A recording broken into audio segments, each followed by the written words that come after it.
All right, let's dive in. Today, we're talking about a band with a nickname you just can't ignore, the Rolling Stones of kids' music. Yeah, you heard that right. These are Emmy and multi-Grammy winners who did way more than just top some charts. They actually made history. So, let's break down how they pulled it off. To really get a feel for their impact, you just have to look at what the critics were saying.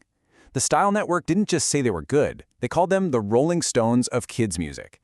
I mean, that's not just praise, right? That's a huge statement about their cool factor and cultural weight.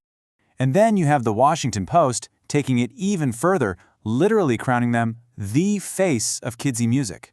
Think about that. In a whole genre packed with talent, this one band gets singled out as the gold standard, the group that defines the entire movement. And Red Tricycle, they just cut right to the chase. No need for fancy comparisons. They just call them superstars. It's simple, it's direct, and it perfectly captures the kind of energy and acclaim that just follows them everywhere. So, with all this incredible praise flying around, you gotta ask, who are the actual people behind the music? Well, they're the married couple Lucky Diaz and Alisha Gaddis. They're the creative engine at the very heart of this whole musical phenomenon. Now, to really understand their magic, we've got to rewind a bit. Let's go back to the beginning and look at their whimsical, but unbelievably fast journey to the top. Okay, look at this timeline. The speed here is just wow. In 2010, their song Blue Bear hits #1 on SiriusXM and just stays there. A year later, just 1 year, USA Today is already calling them the best new band for kids. And then, bam! By 2012, People magazine says their album is the #1 children's album of the entire year. I mean, that kind of climb is absolutely wild. And the thing is, this wasn't some kind of fluke. Their success was built on something real, on these totally unique indie music sounds. You know, they weren't trying to sound like anyone else. They were creating this fresh, new vibe that came straight from their own whimsical, creative minds. And it just clicked with both kids and their parents. So let's see how all that early success started building into something even bigger, something truly historic, a record-breaking achievement that honestly changed the game for everyone. So after pretty much conquering the English-speaking music world, Lucky and Alisha were looking for a new challenge. And in 2013, they decided to try something that no American band in their space had ever done before. And this is what's so incredible. They became the very first Americans to ever win a Latin Grammy for a children's album. This wasn't just another award for the shelf. This was them literally making history. So how'd they do it? Well, it was pretty brilliant, actually. They built this beautiful bilingual bridge for their fans. They took these hits that kids already loved, like Blue Bear and Say What, and they masterfully created these Spanish versions, Oso Azul and Que Dices. It was all for their album Fantastico, and it just opened up their world to a massive new audience. But their influence didn't stop with the music. Not even close.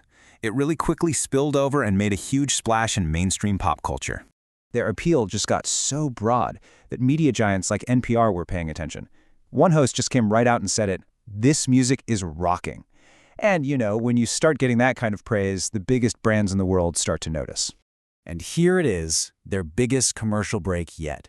In 2013, Coca-Cola, that Coca-Cola, chose their song Falling to be the anthem for its entire national summer campaign. All of a sudden, their music was everywhere, on TV, in movie theaters, you name it. And that Coca-Cola campaign, that was just the beginning.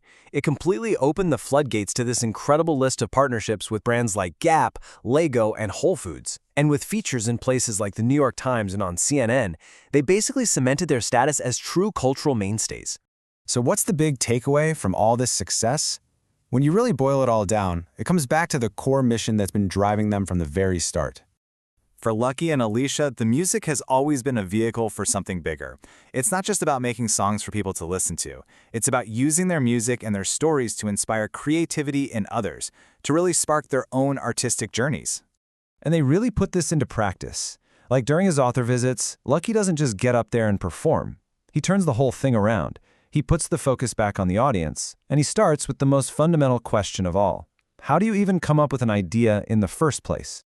Then he takes it a step further.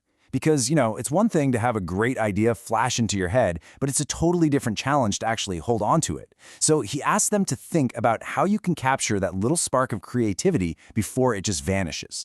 And finally, he brings it all home with what might be the most important question for any creator. How do you take that idea you've caught and shape it into something that you can share, something that the rest of the world can enjoy too? So, we'll leave you with this final thought. Inspired by their smash hit song Thingamajig, their entire journey, everything they do, is about encouraging you to make something new. So the real question they're leaving us with is this: what thingamajig will you create?